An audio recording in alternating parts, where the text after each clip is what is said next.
Hey, Catalina Foothills. This is Rob Pendley sitting in for John Stone, reading Matthew chapter 5, verses 10 through 12. Blessed are those who are persecuted for righteousness' sake, for theirs is the kingdom of heaven. Blessed are you when others revile you and persecute you and utter all kinds of evil against you falsely on my account. Rejoice and be glad, for your reward is great in heaven. For so they persecuted the prophets who were before you. First things first, I'll be preaching on this passage this coming Sunday. And I can tell right off, I've got a lot of work to do. But just some preliminary thoughts. First of all, about the reality of persecution around the globe. Our brothers and sisters, people who are saved by the same Jesus, who love the same Christ, who worship the same triune God as us, around the globe are often mistreated simply for being followers of Jesus. The statistics tell us that the toughest country in which to be a follower of Jesus would be North Korea, Afghanistan, Somalia, and Libya. And we do well to remember our brothers and sisters around the globe, to pray for them that they would experience an outpouring of the Holy Spirit so that they would have the strength and the courage to hang in there and to know the sweetness of these promises that we've just read from Jesus. And also so that we would be about seeking to ask God to bring his kingdom to come and his will to be done, which would make places safer simply to follow Jesus.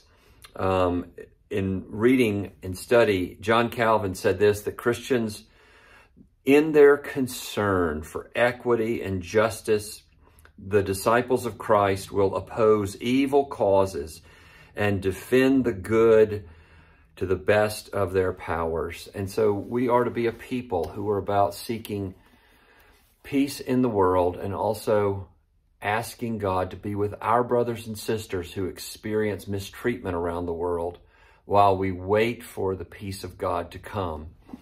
I was encouraged to read a story from a fellow today from northern Nigeria. He was raised completely apart from Jesus Christ. And one day, a chance overhearing of walking past a church and hearing them pronounce that there was salvation in no one else, he decided to investigate. And simply by visiting a Christian church, he came home to find all of his belongings thrown into the street. His family had cast him out just because he was thinking about Jesus.